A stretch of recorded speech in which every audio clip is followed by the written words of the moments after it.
Welcome to CEPD 6178, and this lecture focuses on race and ethnicity of American college students. And today we're going to discuss the factors that are related to race and ethnicity as it pertains to college students. We're also going to discuss the role of campus climate, and we're going to discuss the involvement of students in different institutional systems, such as the academic and social system. We're also going to review the different challenges that minority students face attending colleges and universities. So to get started, I want to reframe our theoretical framework and kind of put that into perspective for us. And as we know, we have Aston, we have our inputs, our IEO model. And for this discussion, the inputs are going to be race, ethnicity, and identity, because those are the things that students are coming in with to colleges and universities. The second piece of that is going to be the environment. Right? The environment is going to be the campus climate. And I'm going to talk about what a campus climate is and how that relates. But if we remember the IEO model, the campus climate is critical for determining the outcome of the student for any development outcomes or graduation or persistence. And then the other piece of this is going to be Tinto and the social and academic systems and how race and ethnicity contribute to the social and academic systems. But again, it will all go back to the campus climate. So what is campus climate? Well, first of all, it's the environment. It's the educational and social environment of an institution. And you can have two very different campus climates in terms of the educational environment as well as the social environment. And part of that will depend on where the student is, what they're bringing into it, and what their perspective is of the environment in those different arenas. So there are many different factors that go into campus climate. Some of the major ones are whether or not the individual feels safe, whether they feel included, what the students as a whole bring to the campus, administrators, are they inclusive, and faculty, are they inclusive. So you can see a big part of it is inclusion, but it's also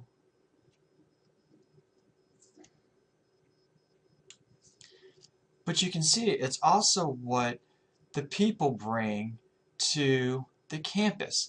And that's very critical. And some of the biggest pieces are the students. So if the students aren't providing an inclusive environment, or you have white students that are throwing bananas at African American students, that is going to create a very negative campus climate, a very negative racial campus climate. And there are differences in the types of campus climates. You can have a racial campus climate, gender campus climate, because you can have a very positive, inclusive racial campus climate, but you can have a very negative campus climate in terms of those that identify as LGBT. So campus climate is a very complicated thing, and more often than not, white students perceive the campus climate at a much more inclusive and safer rate than minority students do. And a lot of times that's because they don't see it through the same type of lens that minority students do and don't get the same type of racial and discrimination and microaggressions that minority students do. So what does this mean? Well, it's student dependent. You can have two completely different students that view the campus climate completely different. You can have an overall campus climate, particularly when you have a lot of events happening, such as protests or outroars or biases or discriminations or racial situations that are revolving around a single situation. A good example of this is the presidential election in 2004, or 2004 and 2008. And there is a lot of racial tension around that, a lot of disparaging remarks regarding race, and that contributed to a negative campus climate and added to the racial tensions on campus. So sometimes it can be collective, but also it can be student dependent, because you can have two minority students who have a completely different feeling for campus climate, and a lot of that will go back to the different inputs that they bring in, because if we remember, the inputs that they bring in are going to affect the outputs. So whoever the student and however they identify, right, is going to significantly contribute to the environment, which in our case here is the campus climate. So the student themselves can be perceiving this environment as negative based on their inputs. But the environment just isn't the campus climate. It's going to be whether or not they're supported, whether or not they're finding people with whom they can relate, whether or not they are finding faculty that they can connect with, administrators they can connect with. It's a whole lot of different things. And then that will then go back to the outputs. So there's a whole lot of factors that go on here, and the outcome can be positive or it can be negative. It really just depends. But overall, there'll be a lot of campus climate assessments that happen to kind of get a feel for where the campus climate is at. Now, what does this mean? Well, the campus climate is becoming a more and more focused on factor because we've seen the enrollment of race continue to increase for some students.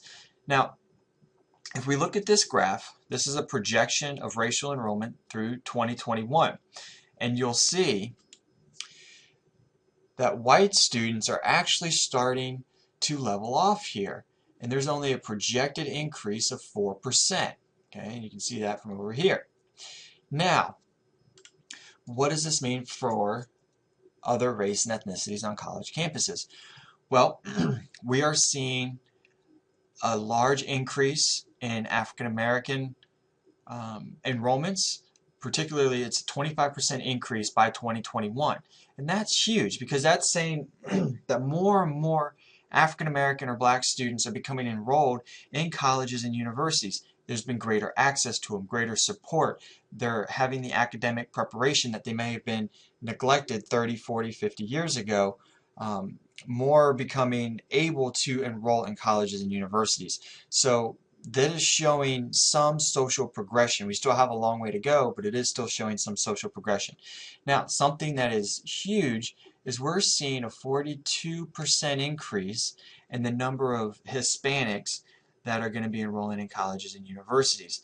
And by 2021, they're actually predicted to be the largest non-white enrolled student in colleges and universities, surpassing African Americans. You'll also see that Asian and Pacific Islander are also having a 20% increase, but the American Indian and Alaska Native is still relatively small. So a big part of this millennial generation is the increase in diversity, and we're seeing more and more non-white students enrolling in colleges and universities. And like I said, that is showing some great social progression. It shows that social justice is starting to come to fold.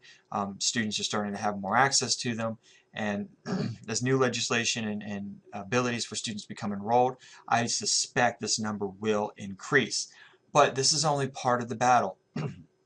Once we get students here, there's still so much more that needs to happen because even though the enrollment is going up, they're still less likely to graduate than white students. So there's a lot of things that we need to do. And why is this? Well,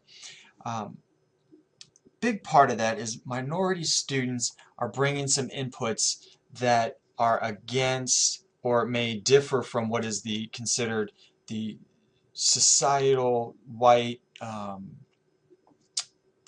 cultural expectations. So then there becomes this type of forced assimilation and hostile environments or negative campus climate that can really create a hostile environment for minority students. And some of these can include family ties, and that doesn't necessarily play into the white socio constructed college environment, but that can be more of family pulling the student back home to support and be with their family, and it just depends on the culture. A good example of this are Hispanic students. There's very strong family ties, and a lot of times, particularly for first-generation students or low income, there's greater pressures to go home and support the family than there are to go off and go into education. That's also very true for Native American or Alaska Native students. Minority students also tend to be more low income and tend to be first generation. And this has a lot to do with the history of the United States. Now we know that African Americans didn't start becoming educated until after the end of the Civil War during the Reconstruction period.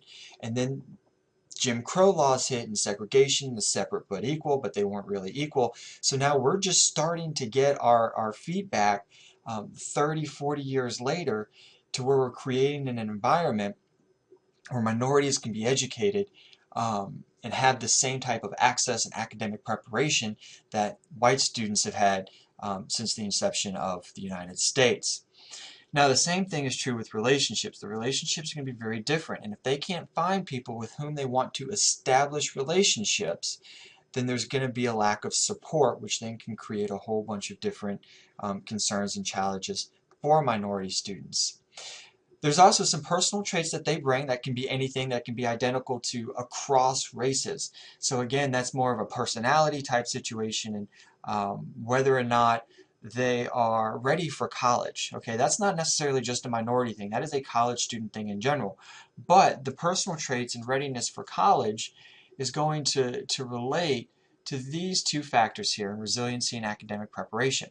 If a student, regardless of their race, isn't resilient, isn't able to overcome certain challenges, or doesn't have the support, or doesn't receive the support, or receives too many challenges, then they're not going to be able to succeed.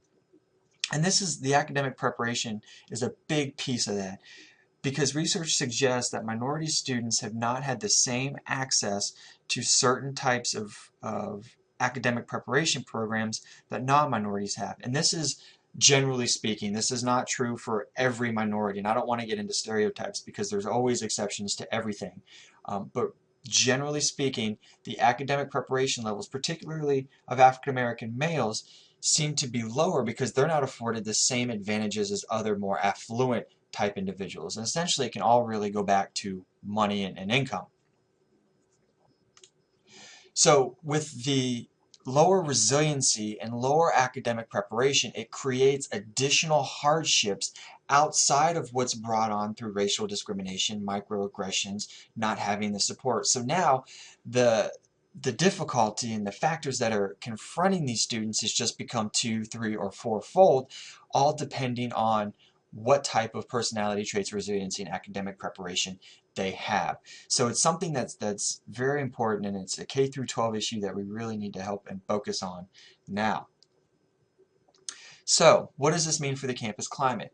Well, depending on the institutional type, whether it's an HBCU, an HSI, which is a Hispanic serving institution, a minority serving institution, a predominantly white institution, all those different institutions are going to have very different climates for people.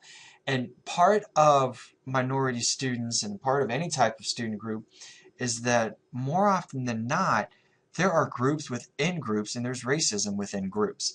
And that tends to be something that is oversaw or overlooked at times, and that can create to the campus climate. So at HBCUs, you can still have discrimination among those that identify as Black or African American based on not being quote-unquote Black enough, or being an Uncle Tom, or whatever that may be. So that can create a negative campus climate. So just because it's an environment with people that look alike, that doesn't mean it's going to be a safe environment. And that's very, very important to remember.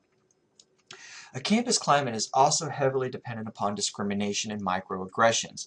And microaggressions are things that are said that aren't necessarily recognized as being racially charged or intentionally discriminatory, but it's just something that people may not be aware of. So a good example of a microaggression is if you have one Hispanic student sitting in a class and you want that one student to speak for their entire race. That's considered a microaggression. It's putting them on the spot, and that one individual cannot speak for every single Hispanic or Latina student known to man. And that's why in my assignment I specifically asked you, when you're speaking with these students, to ask them about their experience, not about how they identify as a whole, because I don't want you to fall into this trap of microaggressions, because it can be very demotivating to students. And then the other part of a campus climate is discrimination. And the part of this can be whether students are feeling discriminated against or don't feel like they have the same opportunities as their counterparts because of institutional culture, faculty, or staff, or whatever it may be. And the outcomes of this are really important, because if there's a negative campus climate and we have all of these different inputs here contributing to this campus climate, then all of these different outcomes are going to vary on a level. whether it's a positive or negative.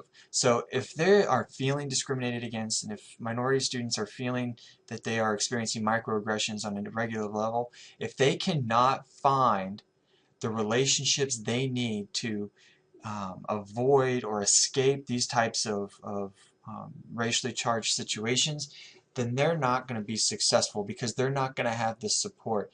And when I talk about support services, I'm talking more than advancement programs. I'm talking about the ability to go into a place and not feel like who they are is being evaluated or as a constant struggle. So it is important that we have certain types of programs to help support all types of minority students, whether it's a Black Cultural Center, African American Male Initiative Program, a Diversity Center, International Student Week, whatever it may be. There needs to be some sort of outcome that can help um, educate and create a positive campus climate. And we can do this through the IEO model. But some of the challenges that we have is that there are a lot of assumptions that are made about a lot of different groups. And this also includes stereotypes. And it happens across races. And I know a lot of times when we think stereotypes, we're thinking white individuals creating stereotypes against minorities, but it goes every which way. African Americans stereotyping whites, whites stereotyping Asian Americans, Asian Americans stereotyping African Americans. So that's important that we recognize those stereotypes and have those dialogues to help overcome those. Another piece is overcome labeling. What I mean by labeling is more often than not, people can feel like they're perceived as affirmative action, that people think I'm just here because of affirmative action. So we need to have these conversations to help overcome this sense of what is called labeling. And then there's also this sense of feeling of forced assimilation, where if you don't assimilate to the predominantly white institution or the predominantly white dominant culture, then you're going to be excluded from that culture. And that can create two things can happen. An individual is forced to give up their own personal culture and assimilate, or if they do not, then they could be exiled or excluded from cultural norms of the dominant culture. So those are some of the challenges that minority students are facing aside from the discrimination and microaggressions on predominantly white institutions. But it's also true at HBCUs, HSIs, and MSIs. So what are some specific challenges for some individual races? Well, first of all, for African Americans, more often than not, there's this sense that you need to prove yourself. Because there's this stereotype that you're here to meet a quota, that African Americans are here because of affirmative action, and in fact that's far from the truth. But there's still that feeling of needing to prove yourself. And the same thing with the label of at risk, that African American students are at risk. Well, this whole concept of at risk now becomes a label. It's a quality that is attributed to an individual. And when we label somebody, they're more likely to be that label. So it's important to use terms such as high risk, low risk, because now there's this gradient scale. It's something that you can overcome, you can change, you can remove. You can become less high risk, more low risk, as opposed to being at risk. So keep that in mind in terms of language. In terms of Asian Americans, a lot of times they have this concept of being the model minority. So they are the minority that all students, that all minorities should be, because there's a lot of stereotypes that are associated with Asian Americans, such as being smart and being the best in the class and being this and being that, and having to overcome that because it creates a lot of undue pressure. And the same falls into being un-American or foreign, when in fact they may be a third, fourth, or fifth generation American, but because of differences, visual differences, students may make these assumptions that they're un-American or they're foreign, or give a surprised look when there's no accent. And that is a form of a microaggression and things that we just need to be conscientious of. And this concept of Asian Americans are suicidal. Well, that's actually a myth. Asian Americans are actually half as likely to express suicidal thoughts as other races, particularly white students. So this whole concept of Asian Americans being suicidal, it's a myth. They're no more likely to have suicidal thoughts than any other race. But again, there's always that concept that they have to overcome. Now, there may be some instances where some Asian Americans may have increased pressures because of family ties and honor, and it just depends on the level of generation that they are. A first-generation Asian American student may have different pressures than a second, third, or fourth-generation Asian American student. So it really all just depends, and it goes back to show that it's really just it's part of an identity and it's a race, but the individual brings so much more than the color of their skin, and that's something that we always need to remember. When we get into Hispanic, Latino, Latina, Chicano, students, again, they have strong family ties that can pull them away from graduation because they need to go home and support their family. Same thing as Asian Americans. There may be a surprise if, oh, you speak English? Well, yeah, I've been in the United States for hundreds of years, and what you tell me you've been here for 100 years. So there's this whole concept of being quote unquote foreign or an illegal immigrant that these students have to overcome on a daily basis when they're as American as anybody else. And then for Native Americans, a big thing with them is also family ties. And a lot of times for them, they have a very low retention rate because education is not necessarily valued in the Native American culture, and a lot of times they are to go back home and take care of the family and the spiritual development. So as you can see, there are some consistencies, there are some consistent challenges, similar challenges that fall across the different racial categories. Now, what about white students? And I say second plus generation white students because the first generation white students is completely different, and I'm going to talk about that at a later time. So for second generation white students, well, they have a lot of privilege. They have family ties, but for them, if they're second generation, there may be a value to education, which is just the same as minority students that are second or third generation. There's that value of education. They're going to be able to find relationships with other people. Again, they're bringing in similar personal traits as other students, and it's the exact same thing. They may be more resilient because they've had better academic preparation. They may have more coping skills because they've had better academic preparation. They've had privilege that's been provided to them for their entire lives. So the inputs and the privilege that they bring in clouds their vision in understanding the campus climate. So for second plus generation white students, the campus climate is generally always positive. It's viewed very differently. It's considered very supportive, and they don't understand why minority students can't succeed because they perceive the campus climate as being very positive. So it's this ability to help second plus generation white students really understand that what they're experiencing is a privilege because they don't have to worry about a lot of things that minority students need to worry about in terms of identification, racial challenges, microaggressions, discrimination, and the like. So what does this mean for campus engagement? Well, one of the first things is we need to be able to provide safe places for students. Students need to be able to escape the daily racial statements or microaggressions or just ignorance that they come into place with. And some places are worse than others. You know, New York City, for example, at NYU, that may be an easier place for certain minorities than, say, Carrollton, Georgia. So it really all just depends on the different type of campus environment. So there needs to be support centers for all different types of students. They need to be able to feel like they can go somewhere and get support from people that can understand their specific situation, what they're going through. One particular group that is often excluded from support services are Asian Americans, and that falls into the stereotypes of the model minority, that they are successful, they don't need help.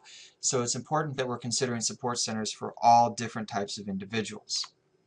Same thing for campus organizations, is that we're providing different types of organizations, and we have a plethora of organizations for students to connect with and feel a part of across the board.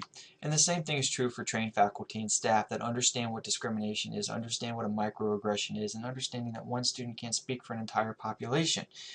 These four little things can help really change a campus environment. If we think back to Aston's theory of student involvement and his 5 postulates, that a campus policy is only as good in terms of involvement. So if you have campus policies that aren't encouraging campus engagement or faculty and staff to become aware of multicultural issues, then the involvement of multicultural students is going to decrease. It's really as simple as that. So what does this mean in terms of retention and progression? Well, you can see here, based on these numbers, that white students appear to be more likely to graduate than other minority students, with the exception of Asian American students. Now, and this goes back to white students don't have a lot of the same challenges that other students do not. In terms of the Asian students, that could be a whole bunch of different factors, including family support, feeling a need to become accomplished, or a variety of different things. But if you look down at this list to where the retention rates, the largest group leaving are Hispanics, American Indians, and African American. So there's a lot of things that we need to continue to overcome to help increase students. And I don't want to forget about the Native Hawaiian. So you can see that there's still things that we need to do to help these students. Now, what does it mean for students that attend an HBCU? Well, the retention rate at an HBCU over a 6-year period is 24% for African Americans and 2.5% for white students. And as you can see, the attrition rate, white students are about 40% and African American students are about 31%. So African American students are still leaving, and that just begs the question about the resiliency and academic preparation part. Not being afforded the same opportunities, regardless of the environment where they can find people with whom they can relate, do they have the coping skills to overcome the disadvantages that they may have been afforded earlier in their lives? And that's a big question right now. And then the third piece is the Hispanic Serving Institution, and you can see here that again, there's really no difference between a Hispanic Serving Institution and a predominantly white institution in terms of the Hispanic retention rate. We still have a 40% rate of attrition for Hispanic and Latino students. We have a slightly higher rate for African American students and a higher rate for white students, and this is for a graduation rate over 6 years. This is all relatively low, regardless of race. So there's things we need to do. You can see that there is an impact that race has, but a lot of it is just from historical injustice that have happened over time that we need to continue to work on.